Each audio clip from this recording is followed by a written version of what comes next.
Welcome to the Nord Pentecostal Church live stream, a place to be family. Good morning.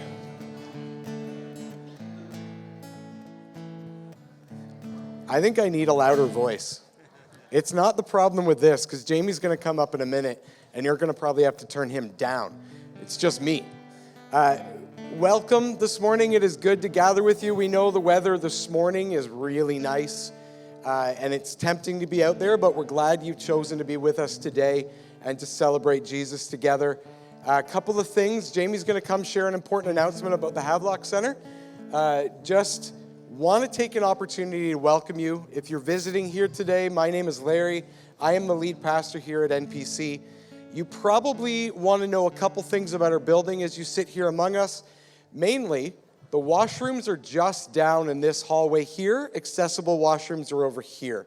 So if you need those, they're an easy access out either doorway. It's great to let you know where they are so people aren't just kind of lost in those kind of moments.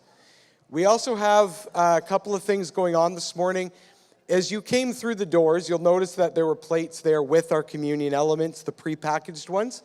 If you haven't gotten those, we invite you to gather those now and have them ready. We're going to do that in the midst of worship. They're just at both doors. Jen's coming in with one pack now to hand out. Some are coming through and grabbing those. So please take a moment, make sure you have your communion elements available to you as we get ready for communion. We also have the incredible opportunity to do a baby dedication today, and we are excited to walk through dedication with Adeline and her parents today. Couple of things on behalf of Leanne. If you saw her out in the foyer today in the lobby, she's doing sandwich sign-up. You can see her after and get your name on the list for the next few months. That'll be taken care of, and it is very thankful for that. Also, if you want to receive her newsletter so you know everything that's going on, because she's involved in a lot, just let her know your email address, and we'll make sure that you are added to that list and you can receive those emails as they come out each month. Jamie, if you want to make your way up here, he's going to take 5 to 20 minutes of your time and share what's going on in the next month at the Havelock Center, and then we'll move into some time of worship.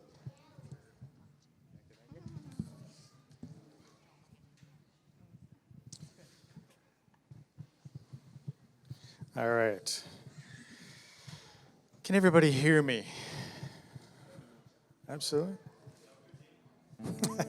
Thank you. Thank you very much.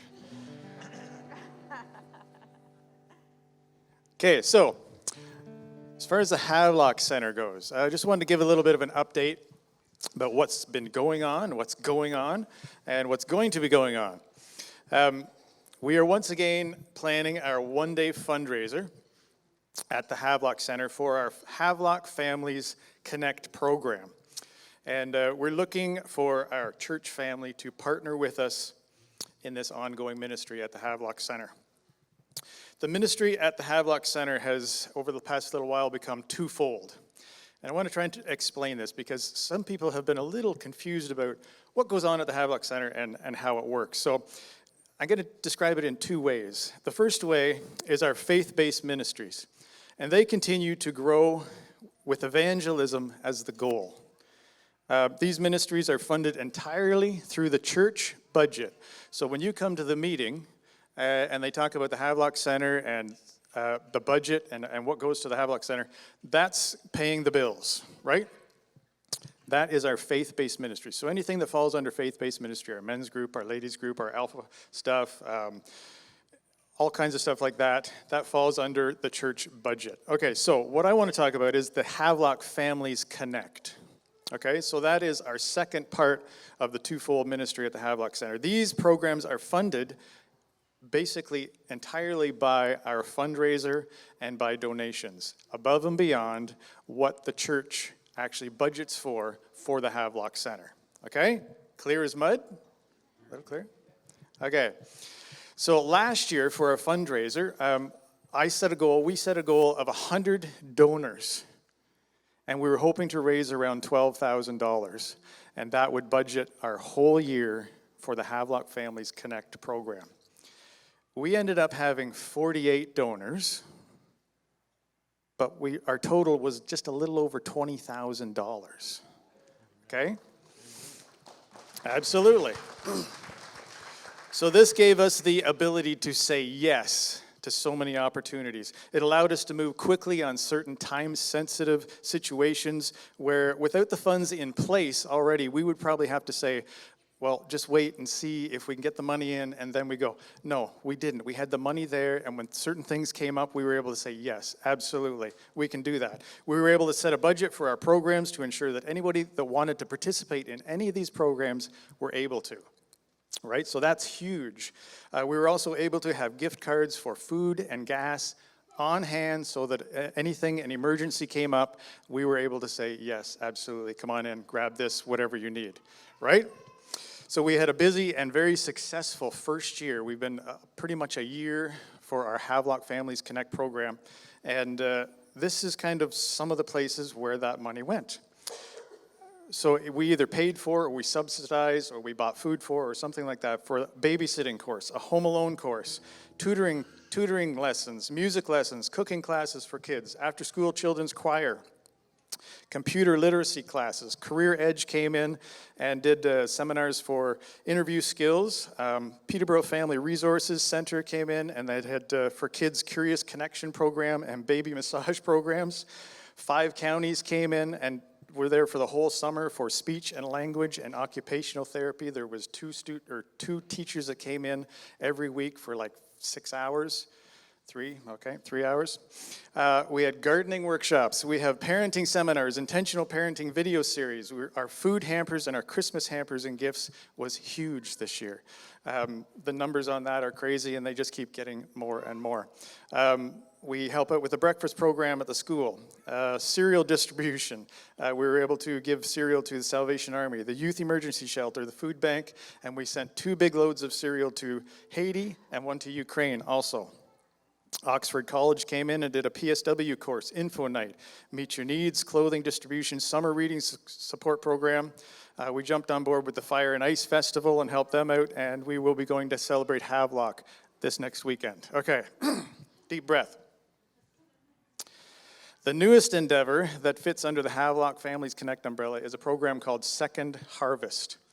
Okay, so this is a partnership with local businesses where they give us their products that are either close to code or they have an excess of, and we can then distribute them to individuals and families.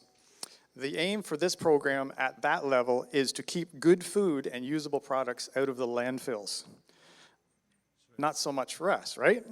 Here at the Havelock Center, we take that stuff and then we purchase other items to top up our like basic food supplies, like pastas and sauces and rices and stuff like that, so we can provide individuals and families with all they would need for at least a full meal or 2 for that week that they come in. All of these programs that we do with the Havelock Families Connect, they're not just about feeding people or getting them courses or stuff like that. These programs are a bridge. Okay, so they're a bridge to build relationships with these individuals and families. And with those relationships, we are afforded opportunities to share the good news of Jesus. That's what it's all about, okay? People say, oh, you have such an agenda. And I say, absolutely. We do. That is our agenda with all these programs. Matthew 15, the first month of that program, we were able to get food into the hands of 235 people. Yeah, that's amazing.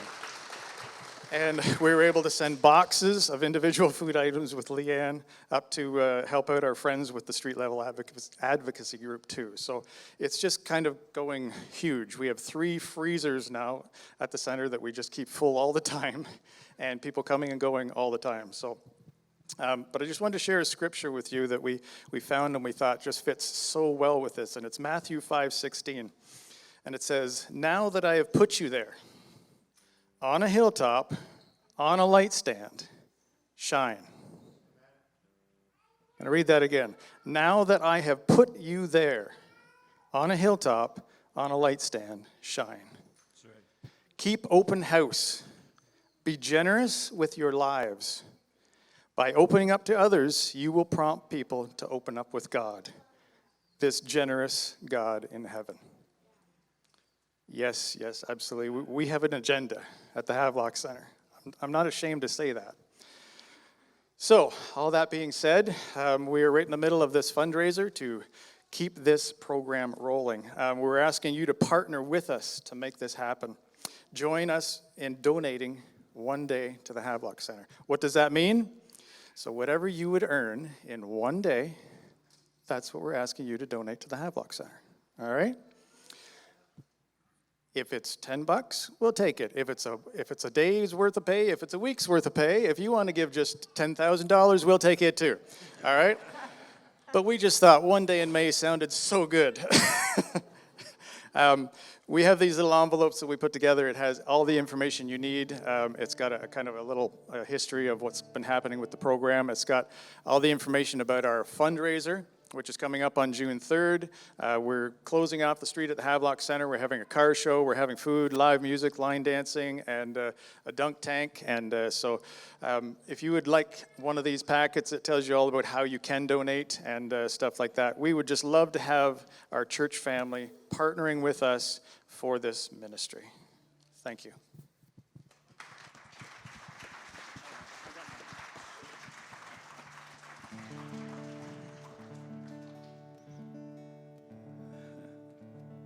That's almost like trying to sing a solo after a kid sing, right? You can never follow that up, right? You ever heard the saying, I thought I knew now what I thought I knew then? Or I wish I knew now what I thought I knew then? You ever hear that? Sometimes I wish I didn't know now what I didn't know then either, but one thing that never changes. This song says, I know not why God's wondrous grace to me he hath made known, nor why unworthy Christ in love redeemed me for his own. But I know whom I have believed. If you know him this morning, let's stand together. Let's just thank him in this place.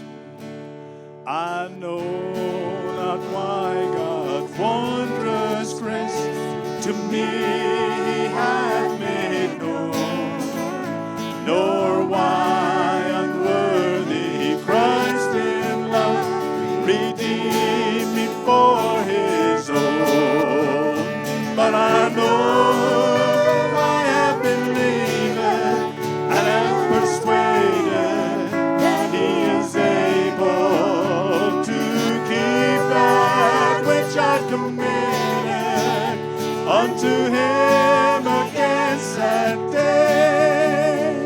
I know not how this saving faith to me he did impart, nor how believing in his word brought peace within my heart. But I know I have believed, I'm persuaded, all that he is able to keep that which I committed unto him against that day. I know not how the Spirit moves, convincing men of sin, revealing Jesus through the Word, creating faith in him. Lord, you know, but I know I have believed and am persuaded that he is able to keep that which I committed unto him against that day. I know not what of good or ill may be reserved for me, of weary ways or golden days before his face I see. But I know I have believed and am persuaded that he is able to keep that which I committed unto him against that day. I know not when my Lord may come, at night or noonday fair, nor I'll walk the veil with him or meet him in the air.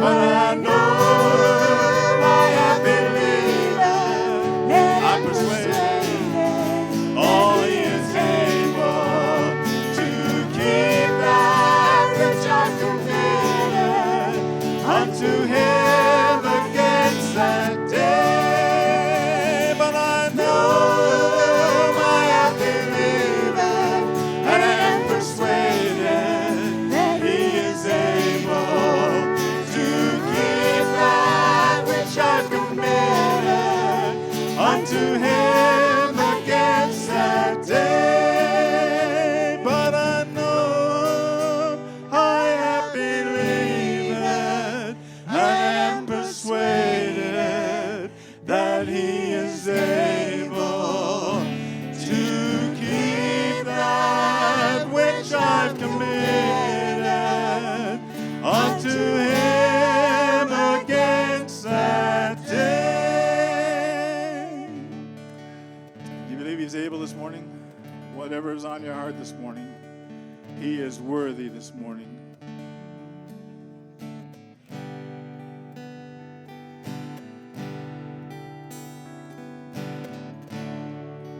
Worthy of every song we could ever sing, worthy of all the praise we could ever bring, worthy of every breath we could ever breathe. We live for you, yes, sir. Oh, Jesus' name above. Jesus, the name above every other name, the only one who could save. Jesus, the only one who could ever save. Worthy of every breath, every breath. We live for you. We live for you.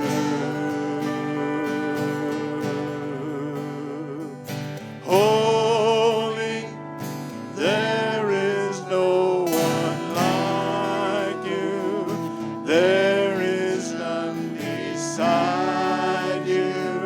Open up my eyes in wonder and show me who you are and fill me with your heart and lead me in your love to those around me. Jesus, the name above. Jesus, the name above every other name. Jesus, the only one. The only one. Oh, so worthy. Worthy of every breath we could ever breathe. We live for you. We live for you. There is none like him. Holy, there is no one like you. There is none beside you. Open up my eyes in wonder and show me who you are and fill me with your heart and lead me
put my trust in you alone, and I will not be shaken.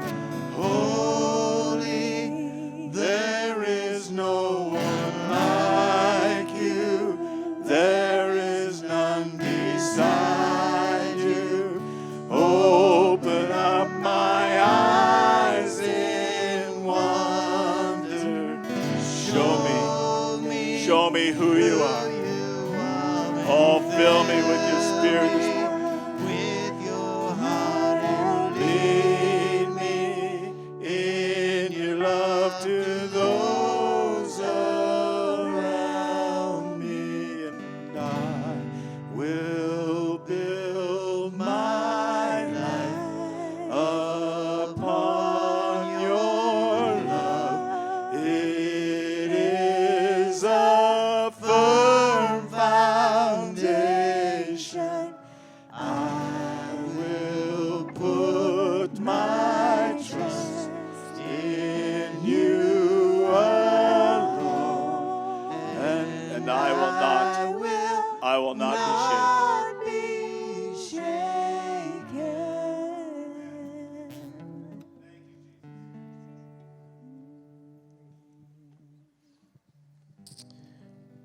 Father, I am thankful today that in the midst of craziness of life, that even when I feel my faith is stumbling,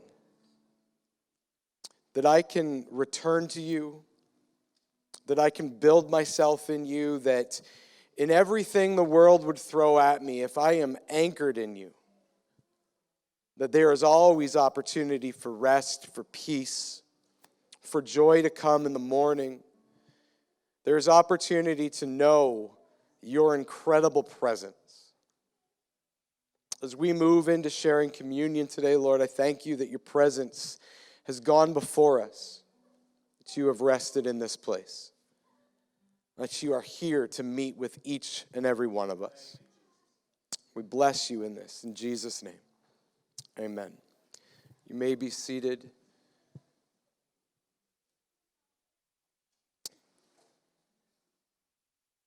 As we move into a moment of communion, again, if you need the elements, they are just at the door.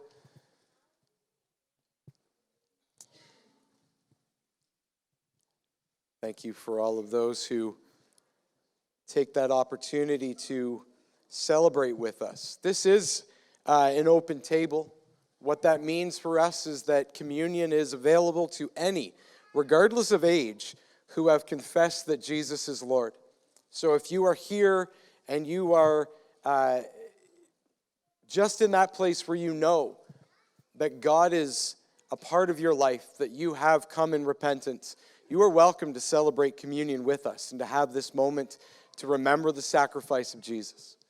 This is not relegated to just members of the church or those who are of a certain age. Parents, if you desire your children to take this, you know where their faith is, and you can celebrate alongside them in these moments.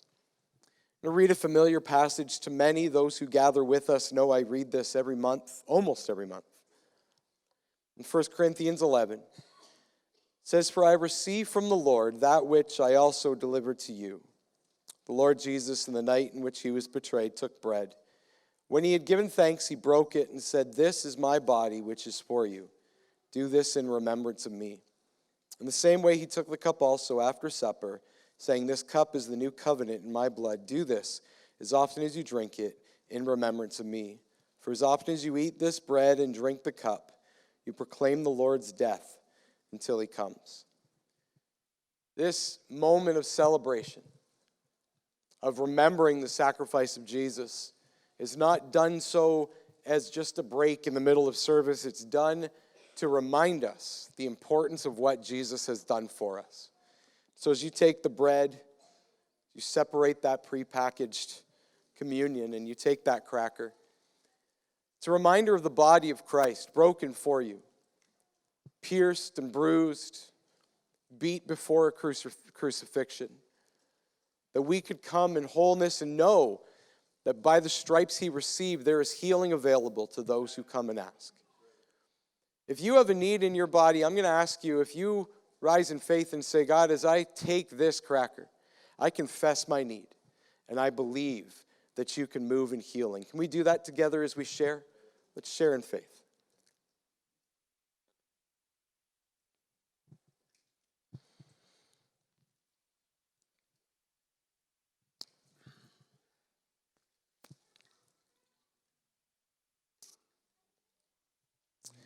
The juice is the representation, the symbol of all that brings us together, the blood of Christ, which was shed so that we can come as a unified body of believers who declare Jesus is Lord. As you share today, do it in remembrance that you are a part of a family that is eternal.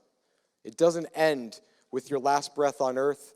That's the beginning of your eternity, where you stand in glory with the Father who created you to be loved incredibly by him. All made possible by the blood of Jesus to make you pure and set apart. Let's partake in celebration together.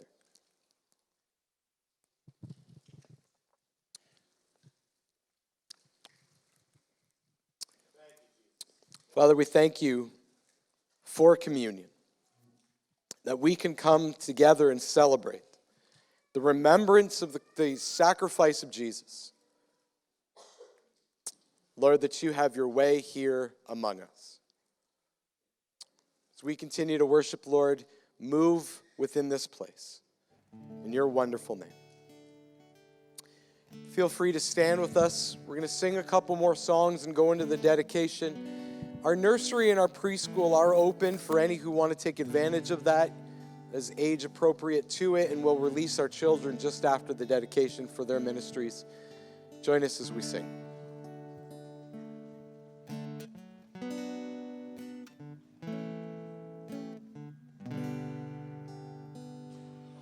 Lord, I come, I confess, bowing here, I find my rest. Without you, I fall apart. You're the one that guides my. I'll sing it again. Lord, I come. Lord, I come. I confess, bowing here, I find my rest. Without you, I fall apart. You're the one, yes you are, that guides my heart. Lord, I need you. Oh, I need you. Every hour I need you. My one defense, my righteousness. Oh God, how I need you.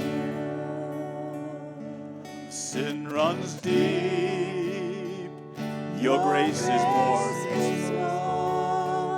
Where grace is found is where you are, and where you are, Lord, I am free. Holiness is Christ in me.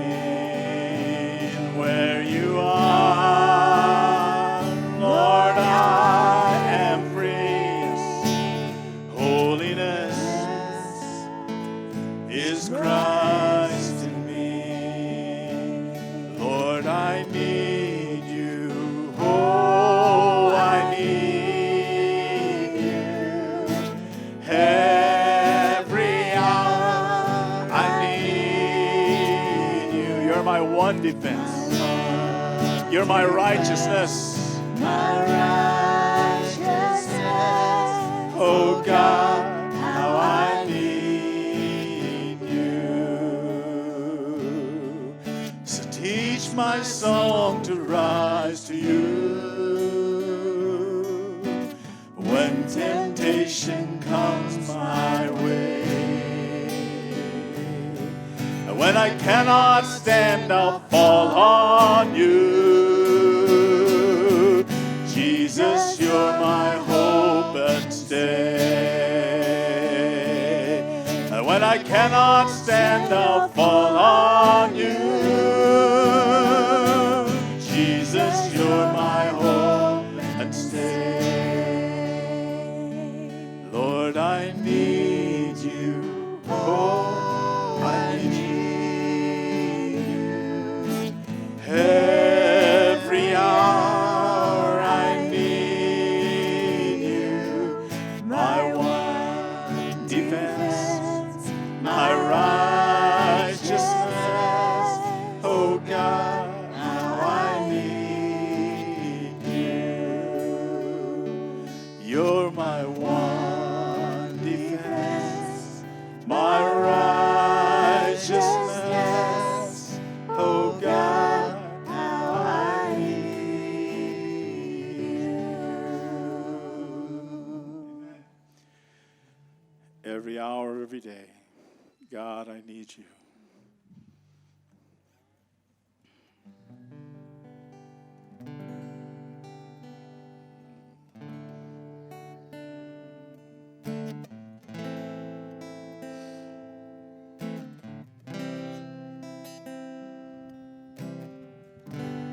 Here is where I lay it down, every burden, every crown.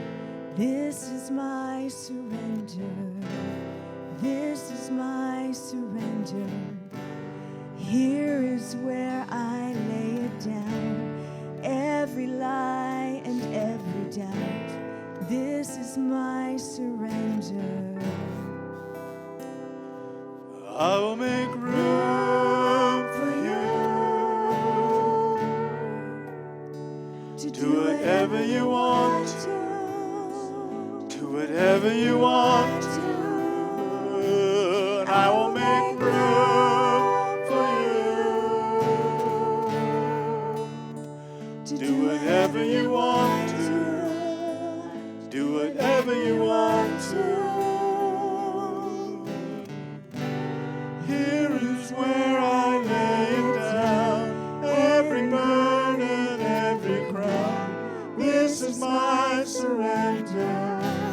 This is my surrender. Here is where I lay it down, every lie and every doubt. All surrender it to Him this morning. And I will make room for you to do whatever you want to. Yes, whatever you want to. And I will make room for you.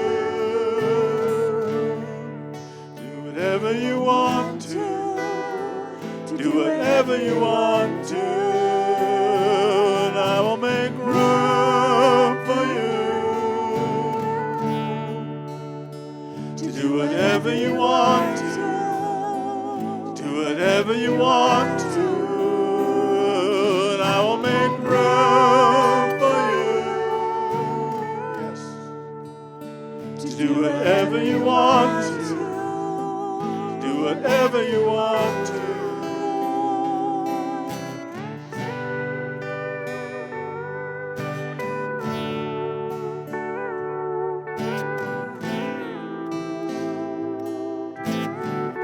Shake up the ground this morning. Shake up the ground of all my traditions. Break down the walls of all my religion. Your way is better. Your way is better. Shake up the ground of all my tradition. Break down the walls of all my religion. Your way is better. Your way is better. Shake up the ground of all my tradition. Break down the walls of all my religion. Your way is better. Your way is better. Oh, shake up the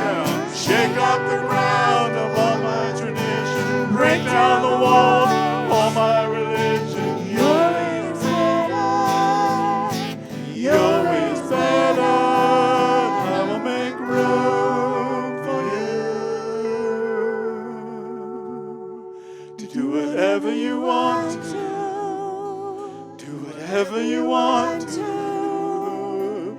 I will make room for you. Do whatever you want to. Do whatever you want to. Here is where I lay it down. You are all I'm chasing now. This is my surrender.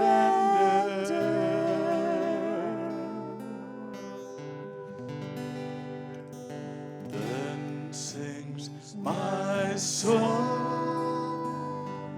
my Savior God, to thee. How great thou art. How great thou art. How great thou art. Then sings my soul, my Savior God, to thee. How great thou art. How great thou art. Oh, sing it again this morning to your God this morning. How great. And sings my soul, my Savior God, to thee. How great thou art. How great thou art. Then sings my soul, my Savior God, to thee. How great thou art. How great thou art.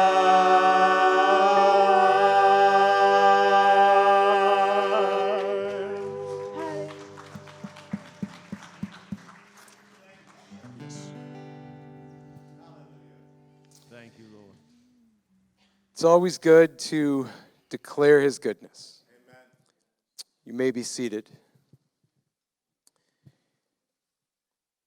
This is one of my favorite activities as a pastor, is to be able to do child dedication. I'm going to invite Jay and Ashley to come at this time. Bring Adeline along. Gladabelle is welcome to come as well if she wants to. She's not gone off already. Gladabelle was my first ever child dedication. So it's nice to bring you guys up here again. Come right in there.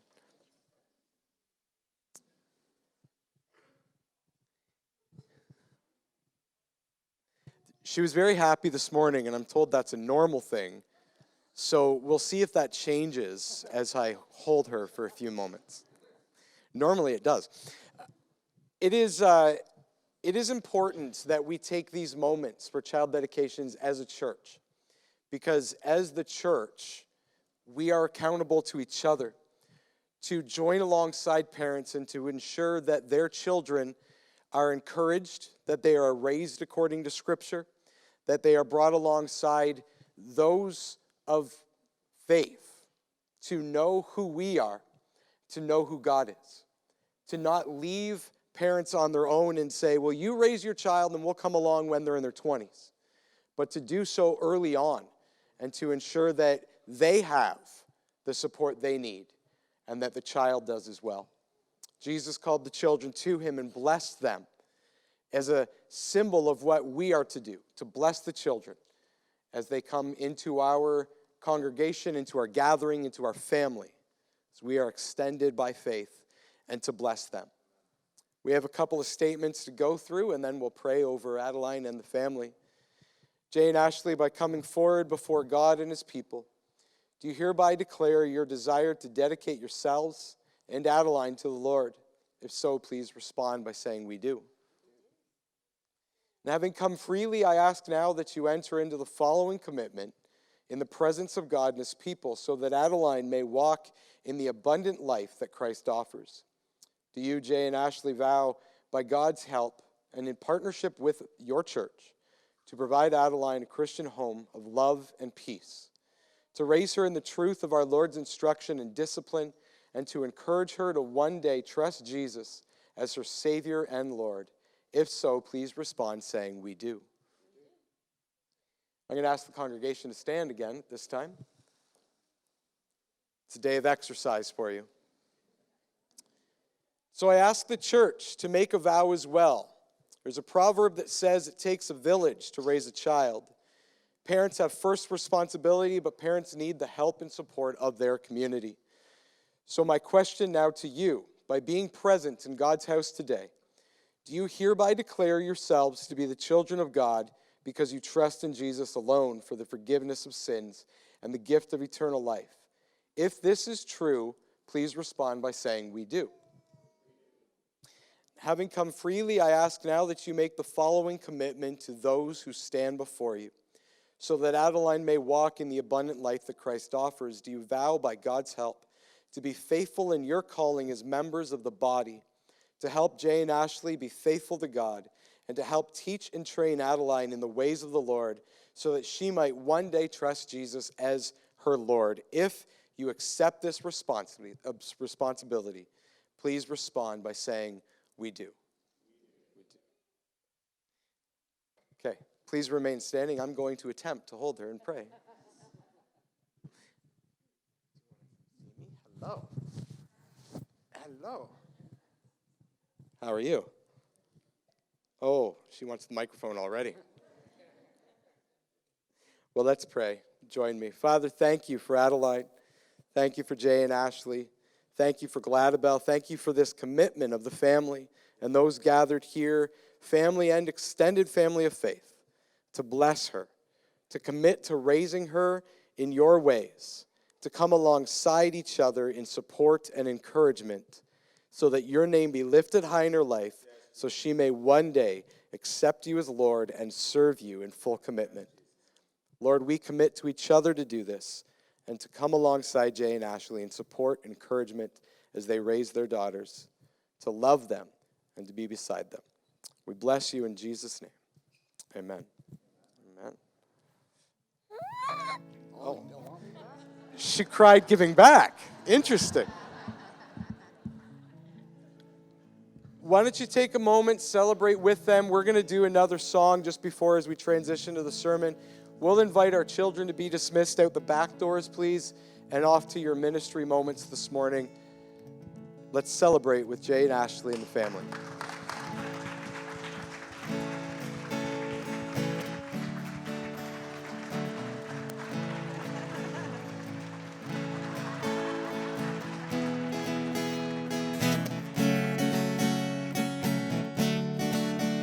God is able, he will never fail. He is Almighty God, greater than all we see, greater than all we have.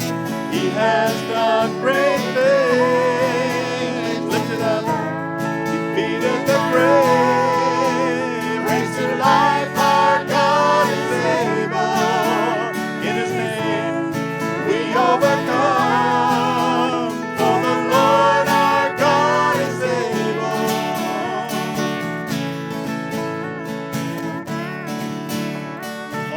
God is with us. God is with us.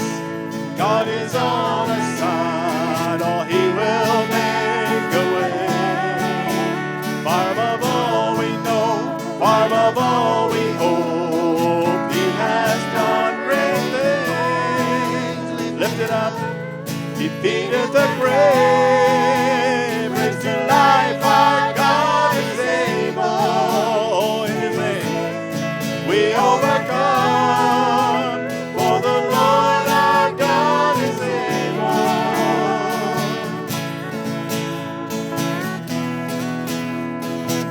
Oh, God is with us. He will go before us this morning. God is with us. He will go before Lord. He will never leave us. He will never leave us. God is for us. Oh, He has open arms. He will never fail us. He will never fail us. Lift it up. Defeated the grave. Raised to life. Our God is able. In His name we overcome. For the Lord our God is able. Lift it up. Defeated the grave. He's raised to life. Our God is able. In His name we overcome. For the Lord our God is able. For the Lord our God is able. Yes, the Lord our God is able. Thank you. We thank you, Father, that you are able.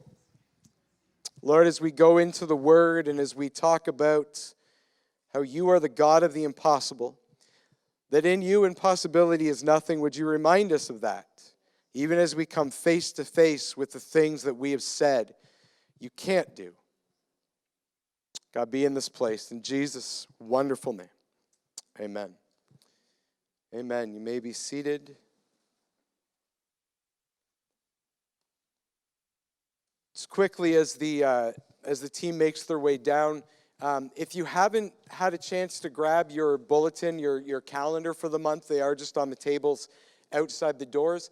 It's important that you have those because there are a lot of things that happen in a month. There's a lot of programs, there's a lot of ministries, there's a lot of events, and we can't possibly announce all of them.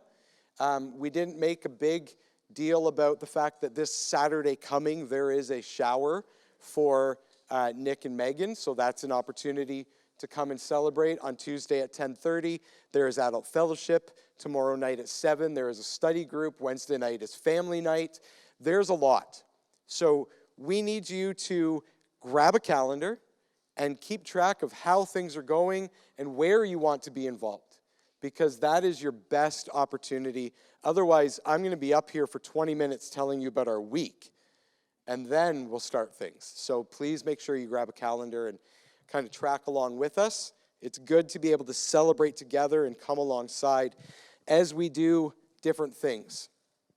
By the way, if there's ever anywhere you want to serve, you just need to let your pastors know, because we don't know all of your giftings. We're getting to know some of them, but there's a lot that we do that need your help. Setting up communion once a month is one of those areas you could say, hey, I can do that. It takes 10 minutes. For sure. That's just a simple thing that we could kind of have you chip in room in the back, children's, youth, all of that. Great opportunities to serve Jesus in your commitment to him. So we're continuing our series this week, next week. Next week we conclude it. I am not a person to say this isn't something you want to miss.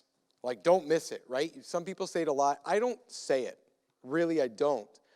But next week in the conclusion, it's really one of those messages you don't want to miss out on it. You don't want to miss what will happen in your life when you catch hold of the truth that will come out next week.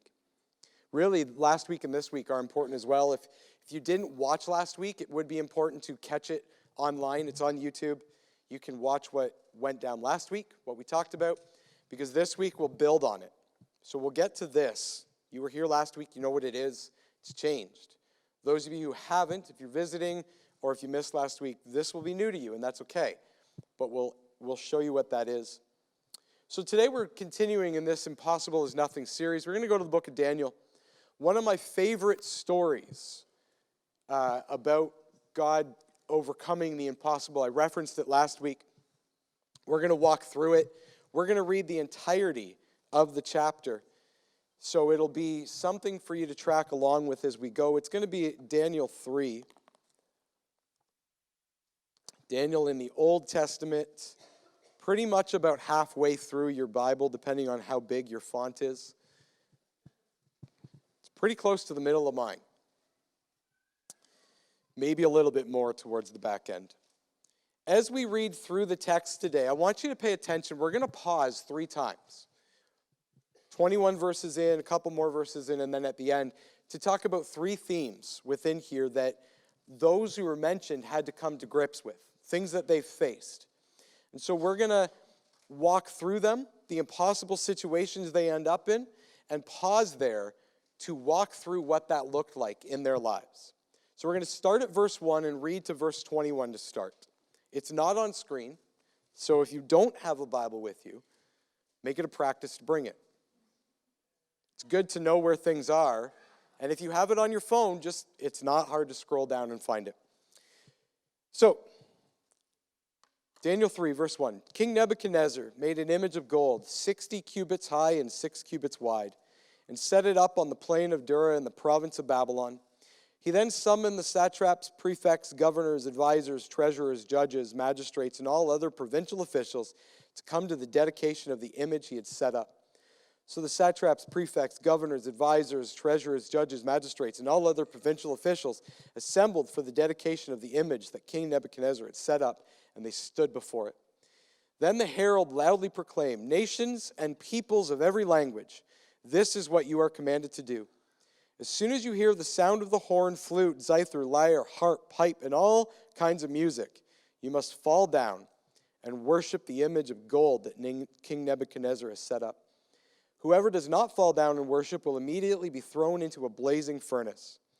Therefore, as soon as they heard the sound of the horn, flute, zither, lyre, harp, and all other kinds of music, all the nations and peoples of every language fell down and worshiped the image of gold that King Nebuchadnezzar had set up. At this time, some astrologers came forward and denounced the Jews. They said to King Nebuchadnezzar, "May the king live forever. Your majesty has issued a decree that everyone who hears the sound of the horn, flute, zither, lyre, harp, pipe, and all other kinds of music must fall down and worship the image of gold. And that whoever does not fall down and worship will be thrown into a blazing furnace. But there are some Jews whom you have set over the affairs of the province of Babylon, Shadrach, Meshach, Abednego, who pay no attention to you. They neither serve your gods nor worship the image of gold you have set up." Furious with rage, Nebuchadnezzar summoned Shadrach, Meshach, and Abednego. So these men were brought before the king, and Nebuchadnezzar said to them, "Is it true, Shadrach, Meshach, and Abednego, that you do not serve my gods and worship the image of gold I have set up? Now when you hear the sound of the horn, flute, zither, lyre, harp, pipe, and all other kinds of music, if you are ready to fall down and worship the image I made, very good. But if you do not worship it, you will be thrown immediately into a blazing furnace. Then what God will be able to rescue you from my hand?" Shadrach, Meshach, and Abednego replied to him, "King Nebuchadnezzar, we do not need to defend ourselves before you in this matter if we are thrown into the blazing furnace. The God we serve is able to deliver us from it, and he will deliver us from your majesty's hand. But even if he does not, we want you to know, your majesty, that we will not serve your gods or worship the image of gold that you have set up." Then Nebuchadnezzar was furious with Shadrach, Meshach, and Abednego, and his attitude toward them changed. He ordered the furnace heated 7 times hotter than usual and commanded some of the strongest soldiers in the army to tie up the 3 and throw them into the blazing furnace. So these men, wearing their robes, trousers, turbans, and other clothes, were bound and thrown into the blazing furnace. So we're going to pause because the 3 men faced with a few dilemmas in this part of the story were all based on their faith and what they believed about God and who he said he was. First dilemma: the challenge is set to all who worship to any but the gods of the Babylonians. If you hear the music and you do not fall into worship, you will die. You will burn in the fire of the king's desire. If you choose to not follow his decree, and you are found standing when the music starts, regardless of what you were doing in the moment, you will burn. So it didn't matter where you were or what was happening. That music hit, you bow. You begin to worship this image. Basically, the plot you will find here is that any who do not follow in complete conformity with the king and the fortune tellers will die. It was a weeding out of those who fraternized with Jewish religion and a way to remove them from the society Nebuchadnezzar and his leaders were setting up.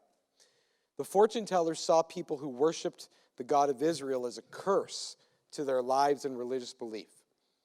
So if you are in the city, you better bow and answer, or your neglect of the practice results in death.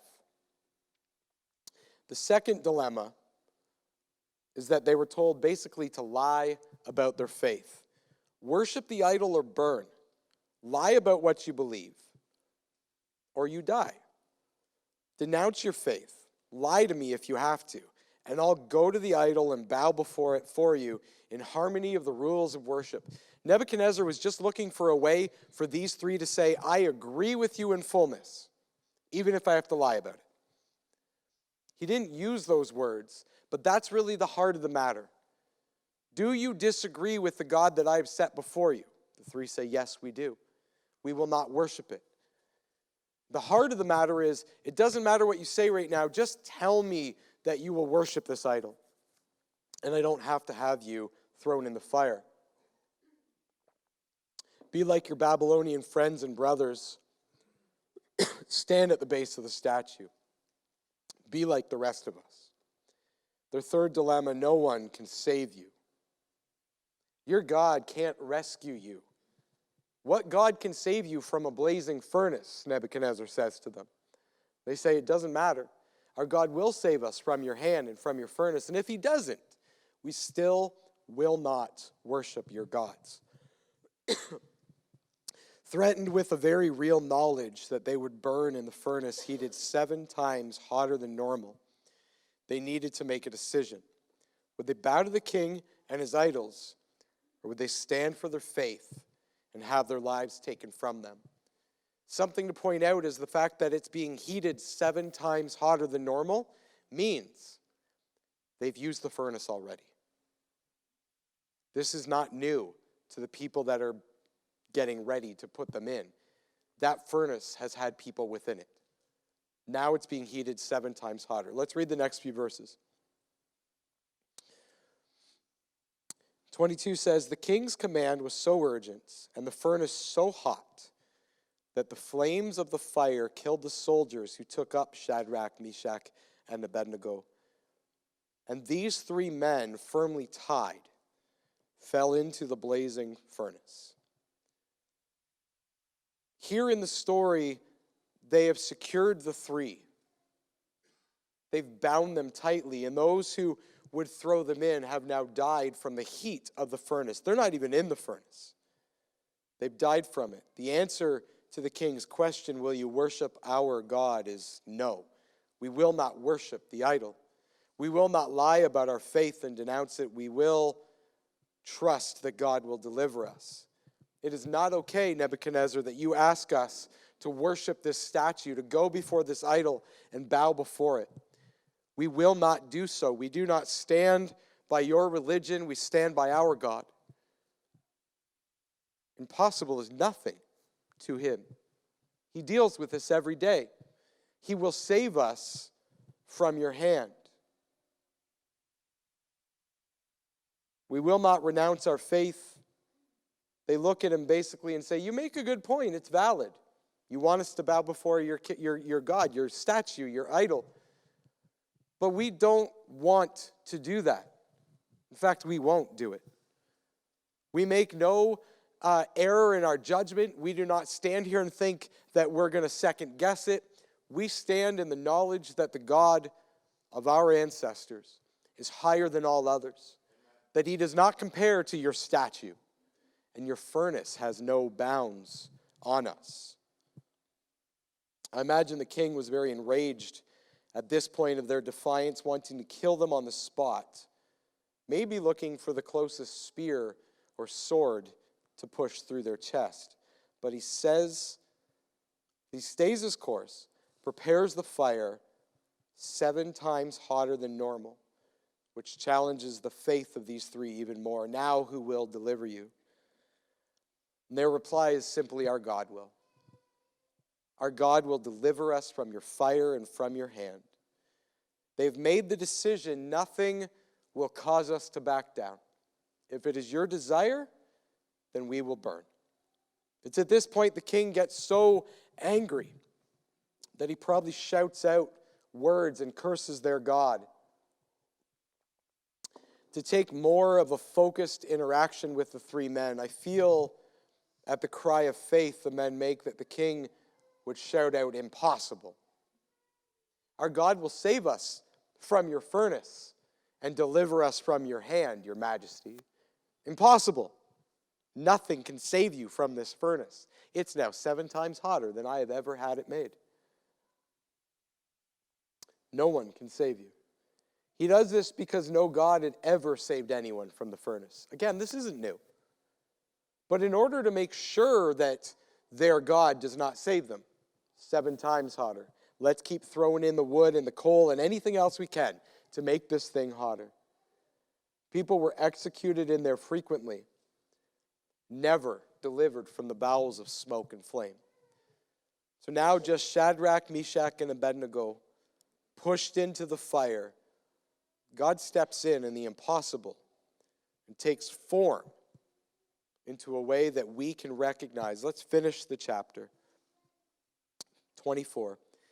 Then King Nebuchadnezzar leaped to his feet in amazement, and he asked his advisors, weren't there 3 men that we tied and threw into the fire? They replied, certainly, your majesty.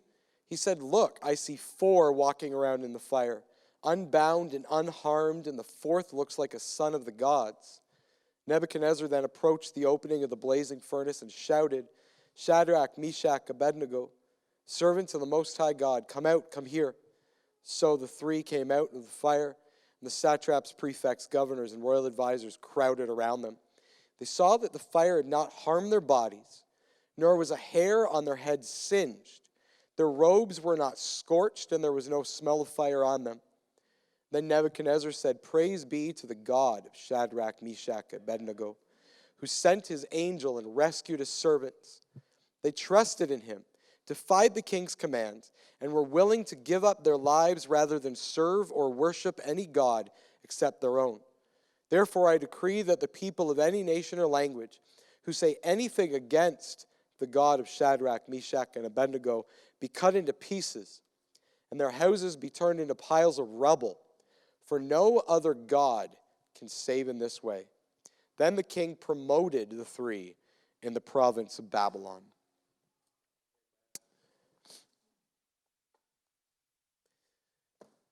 It's quite the story, and it is one of my, if not my favorite, from the Old Testament. Here's the impossibilities that they faced. They are bound by the strongest of the Babylonians around. They're basically put into a straitjacket, wrapped in duct tape, secured with chains, rolled in Gorilla Glue. What's that Flex Seal stuff poured all over them? There is no way they are moving from what they are bound in. Nothing is letting them free. Then the furnace is heated 7 times hotter, so hot in fact that the people who go to open it die. They don't go in. They just touch the door to open the furnace, and they die on the spot. And now you have these 3 who are pushed in, who are thrown into the depths of this fire. And the king now sees 4 walking in the flames. The 4th, the new guy, just shows up, looks like the son of the gods.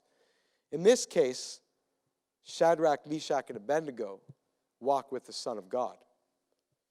They are moving around unbound. All of their ropes, all of the chains, everything that was there has been singed away, and they're in the presence of a supernatural protection. King opens the door. The 3 men come out of the fire. The 4th guy doesn't come with them. They have no markings that they've been in a fire. They were literally in this fire, and they come out with no singeing, no lost hair, no smell of fire. Does anyone have a fireplace or a stove at home or somewhere that you've used before?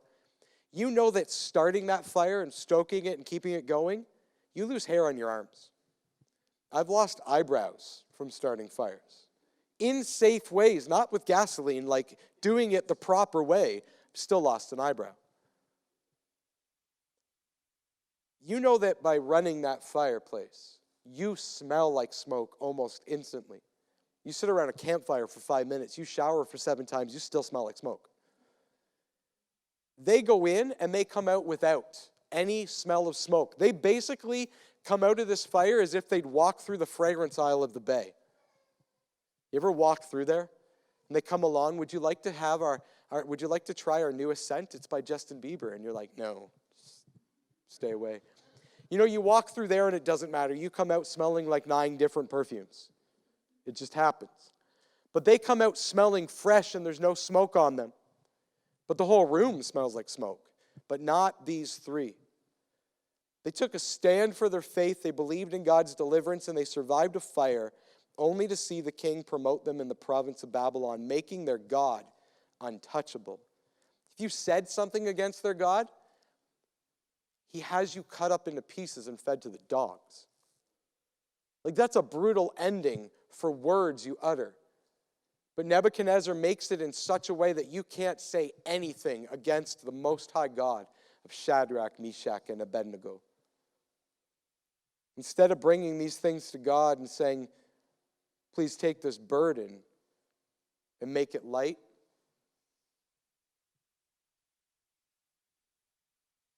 putting it on you. We tend to look at our lives and go, I don't know. I don't know, Lord. This seems pretty heavy. I can't do it. Kind of wonder if you can do it. We have a story of 3 men thrown into a fire, bound, fire 7 times hotter. They come out untouched. We look at the things in our lives that presumably are lighter than that. We kind of go, I don't know, Lord. I don't know. Is it possible? Can you do it?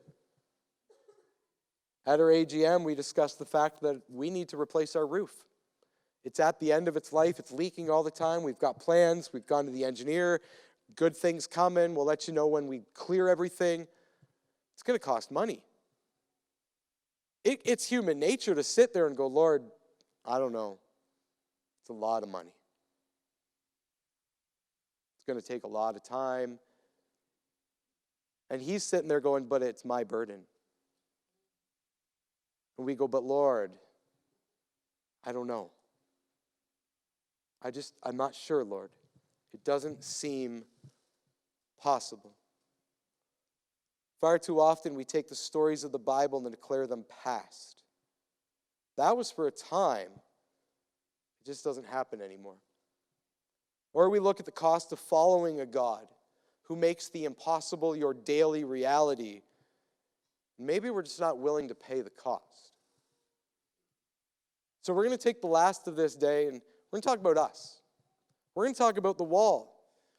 Things that we do. And now, if you were here last week, as I said, this has changed a bit. Because last week, we had presence, promise, and miracle at the bottom of our wall. Now you'll notice that they've risen above what's impossible. The things that we say God can't do, we say, okay, well, maybe you can do it. And we take our representation of God, we put them back forefront and say, actually, I kind of believe God can do some of these things. And I apologize, those over here, it's hard to see. Next week, I promise, everyone here will see it because this thing will be like 10 feet high. It won't be on the stage, though, because then you can't see anything up here. But we take our God and we say, you know what? Last week I was encouraged, Lord. I think you can do the impossible. We heard some testimonies from people and we say, hey, you did it for them. I think you can do it for me. And so we begin to put his presence back where it belongs, at the front of our lives, above the things that are around us. People saying, well, Lord, or, you know, Larry, that's impossible. And you go, you know what? I kind of think my God can do it. I kind of want to say it is possible. Now, I know for some of you, you ask and say, but I prayed for years and I wasn't healed, or my husband, my wife, daughter wasn't healed or hasn't been healed. It doesn't mean it's impossible. It means we don't understand the will of God and why he does the things that he does. And we won't until we stand before him. But it is possible that he brings those healings, that he does the things that we ask. But are we asking? Or are we standing and saying, I don't know? Because here's what's happening. We come in this week and we say, your presence was here. You've rescued people I know. Maybe I heard about a miracle this week. Could have been big, could have been small. Could have been somebody getting food at the Havelock Center. That's still a miraculous moment for them. That's rescue. That's his presence. You just heard Jamie talk about 200 and something. And we look at that and we go, okay, God, that's great. But what happens when things start to happen in our week is we take our representation of God and we slowly move him back behind our lives. This is us. This is our lives. Right now, God is above the impossible. He can do all things. But what happens when that bill comes that you have no way to pay? Do you look at it and you go, Lord, I don't think that can happen. You need to come through quickly because they're going to shut my phone down or my power or something. See, life starts to happen and slowly we begin to come back to these impossible statements. Well, what are we doing with this? Or sometime in your life you begin to look at it and you say, hey, I feel God challenging me to share my faith. I need to go to my neighbors because if I don't share what I believe about Jesus, then they're going to spend eternity in a hell that is very real. I know that's kind of scary to talk about and it's not favorable all the time, but it is incredibly real. Hey, God, you've sent us all on a mission, but I want to tell you, I'm worried that they're going to take my words and they're going to make fun of me. And they're not going to listen, so I'm just going to put a wall up. I don't think it's impossible. Maybe they'll hear me, but I need to protect myself a bit, so I'm going to guard it a little bit more. Anyone have a relationship that's not totally healthy, that's not really secure, that you wonder what God can do in the midst of it? It doesn't have to be parents, doesn't have to be spouse. It could be a friend you haven't talked to in 10 years who suddenly comes back into your life and wants to make amends. But in the back of your head, you go, they don't know Jesus, and I'm worried they're still a bully like they were in high school. I have somebody that tried to add me on Facebook who was horrible. Like, I'd ride my bike down the street and he'd throw broom handles at me to try to get me to fall off. Never got in between my wheels, but did things like that. Adds me on Facebook out of nowhere. I don't have any interest in creating a relationship over Facebook that can be an incredibly toxic and horrible location as it is, to somebody who treated me that way, who I can see by their public profile is still the same person. So I protect myself.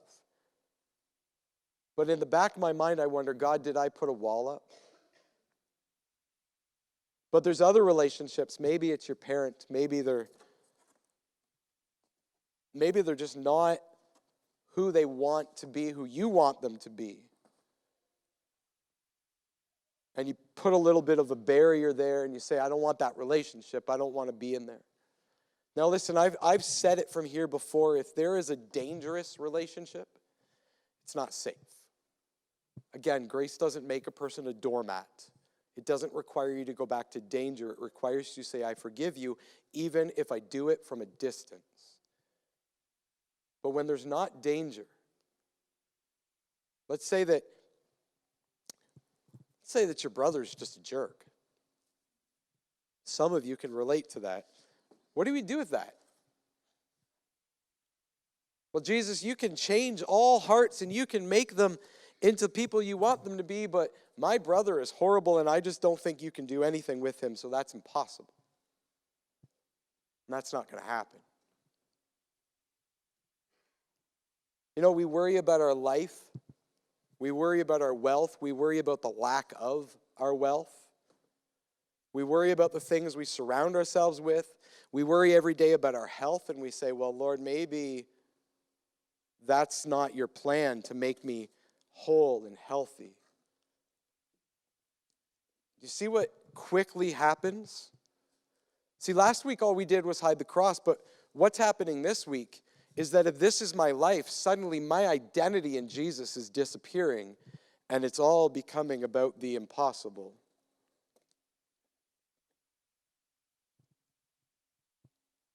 And if I keep going and worrying and thinking about that which I say God can't do, I disappear. And everything in my life becomes about what I think can't happen for me. And where's our symbol of God? Where's his presence? Buried and behind what he wants to achieve in our lives. We make so many impossibilities with our lives that we corner ourselves and we allow no one into our world that can help us. And we tell God it's just impossible because we refuse to take a risk and see the hand of God move for us. Why do we do this? Because we believe so strongly in our normal life that the miraculous move of God is seen as impossible. And yet he cries out to us daily, what is impossible for man is possible for God. And yet in the back of our heads, or at the very front, we go, no, Lord, it's not. And we're left with this wall that continues to build, continues to come to a point where it blocks out everything of God and of ourselves. He cries out, it is possible. Like, this is the guy who walked on water, who raised his best friend from the dead beyond the point that his structure told him was possible. Oh, it's been more than 2 days. He's dead and gone and he smells. What does Jesus do? Okay. I'm going to go to his graveside and I'm going to weep. And you can have your thoughts about why Jesus wept, and there's a lot. And my standard, my belief, is the reason Jesus wept is because he's taking Lazarus from a point of eternal peace and glory and bringing him back to this place.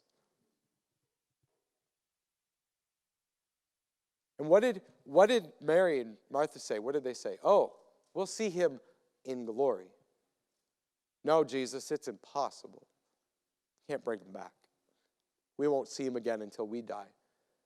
So he walks over and he calls him by name, because if Jesus didn't call him by name, every grave would have emptied. Lazarus, come forth. He walks on water. He calls a man from the grave. He himself comes back from the grave. He shows up into a room with no windows that is locked. And we have the nerve to say, God, it's impossible for you to pay that bill. It's not going to happen. It's impossible for you to heal my relationships. It's impossible for you to save my neighbors. It's impossible for you to take my faith and grow it to the point where I can see all things come to this earth the way that you did it in the Old and the New Testament. God, I don't think you can do it anymore.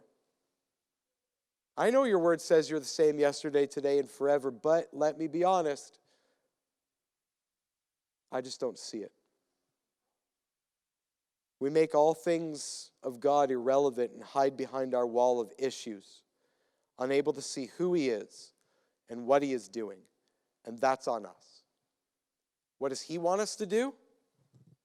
He wants us to, one by one, just move a couple of these boxes. It is important that I use cardboard, by the way, and not brick, not for the fact it would take forever to build the wall, but because this is relevant to what we build our walls out of.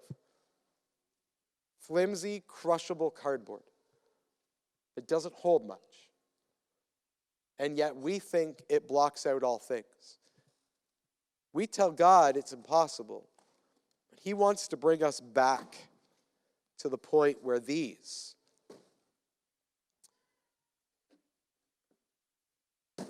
are what is the mainstay.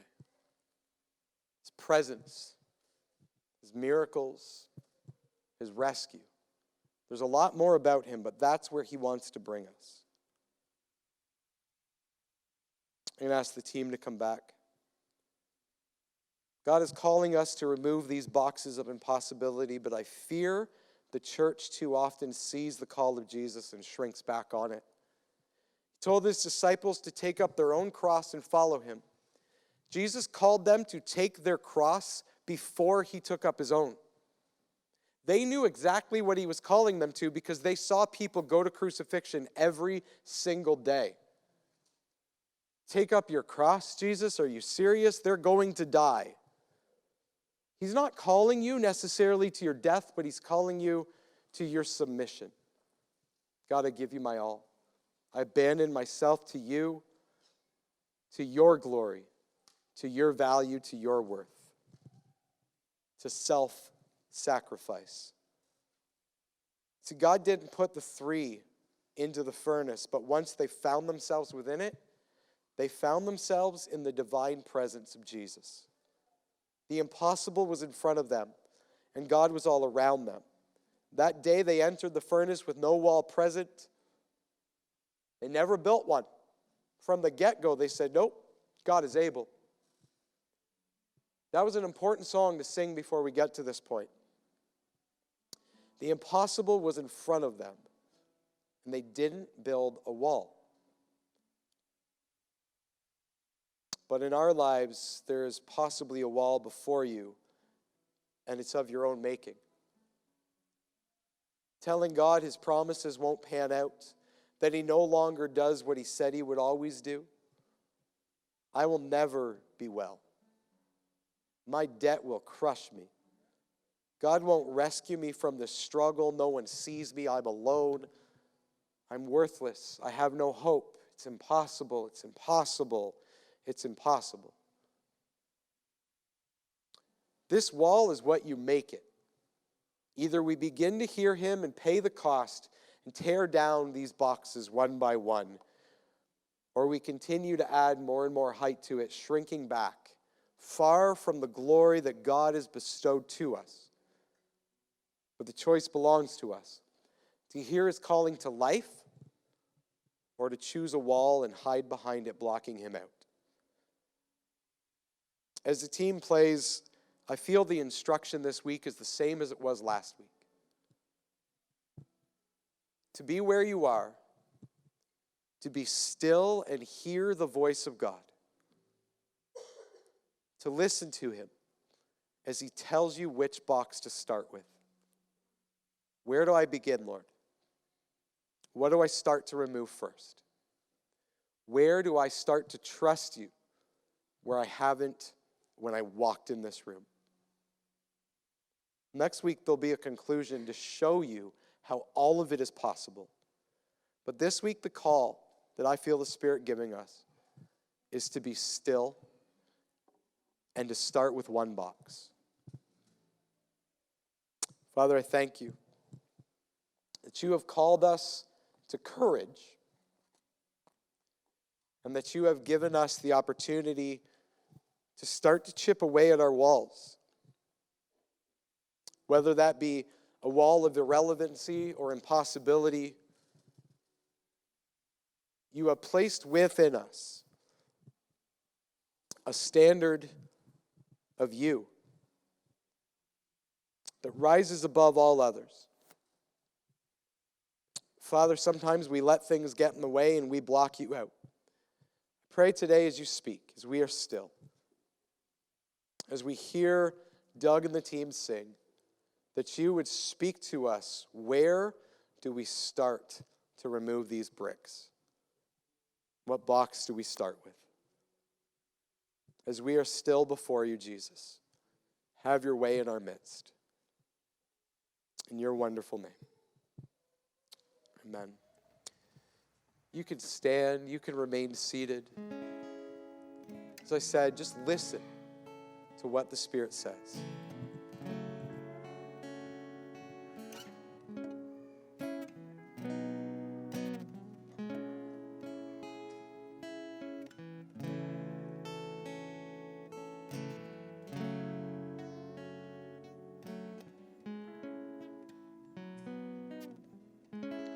When I walk through deep waters, I know that you will be with me.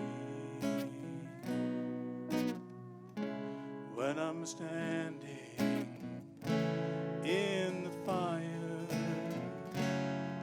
I will not be overcome.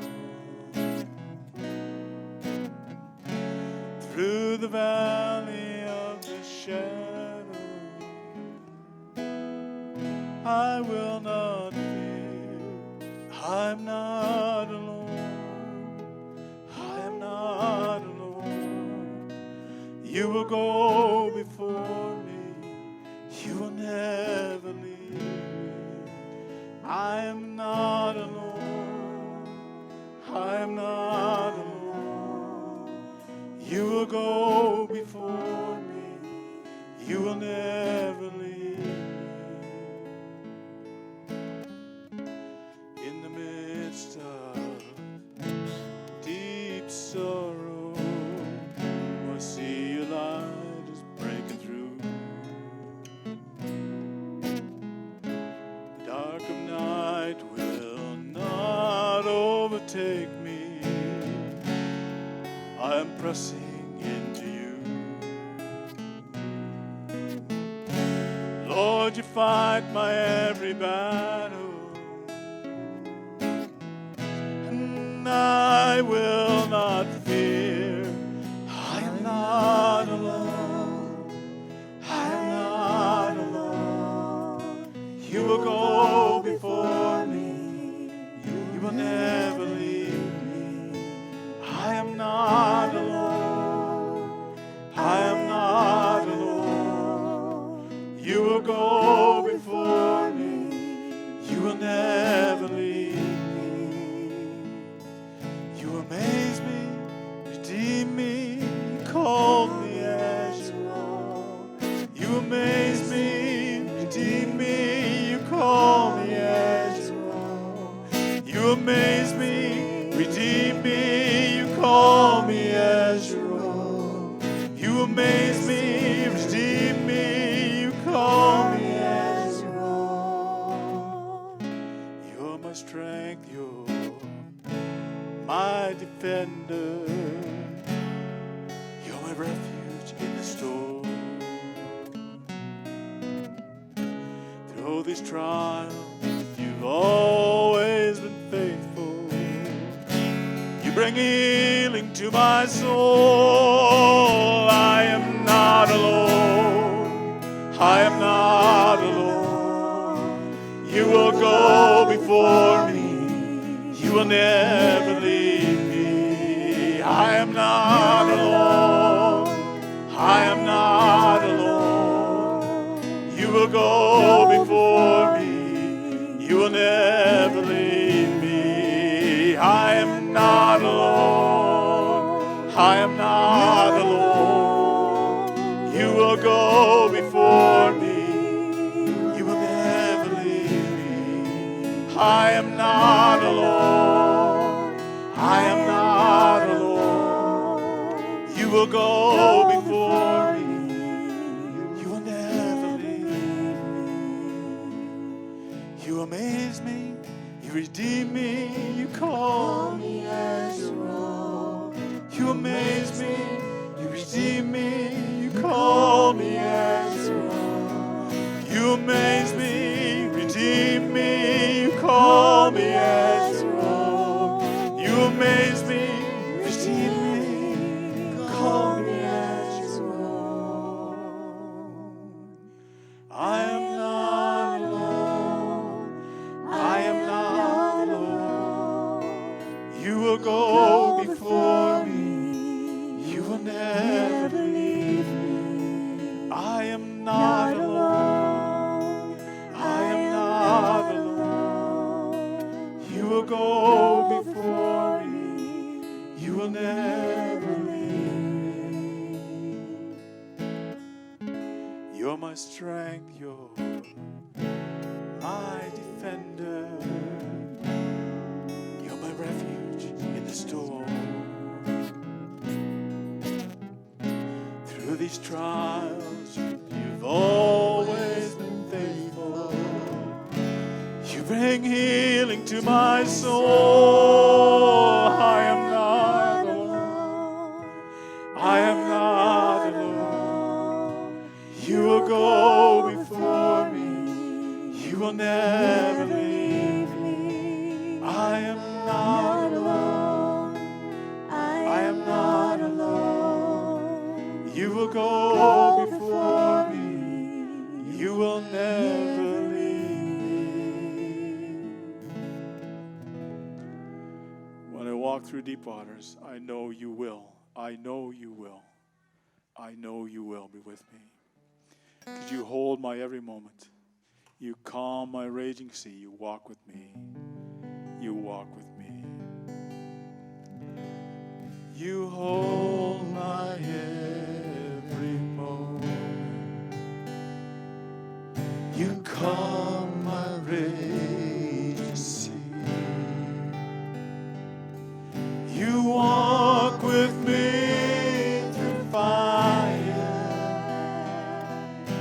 Heal all my disease. I trust in you. I trust in you. I believe you're my healer. I believe you are all I need.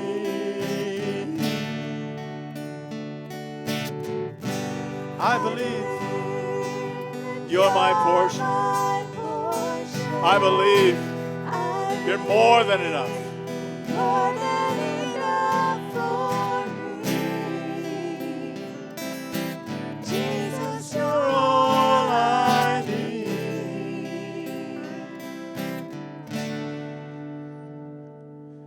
You hold my every moment. You calm my raging sea. You walk with me through fire. You heal all my disease. I trust in you. I trust in you. I believe you're my healer. I believe you are all I need. I believe you're my portion. I believe you're more than enough for me. Jesus, you're all I need.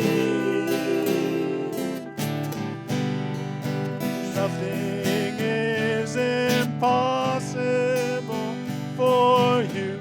Nothing is impossible. Nothing is impossible for you. You hold my world in your hand. Nothing is impossible for you. Nothing is impossible. Nothing is impossible for you. You hold my world in your hands.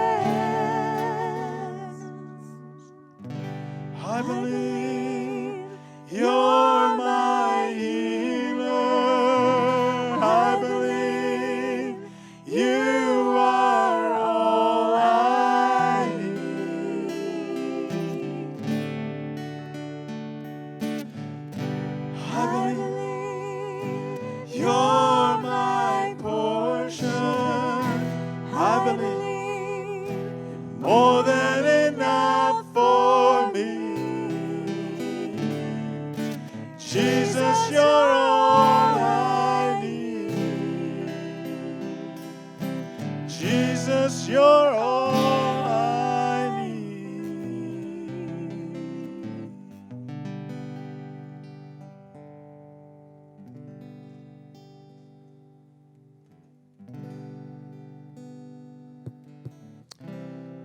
Father, we thank you for your calling to us to lay down our hang-ups and all those things that might keep our eyes off of you.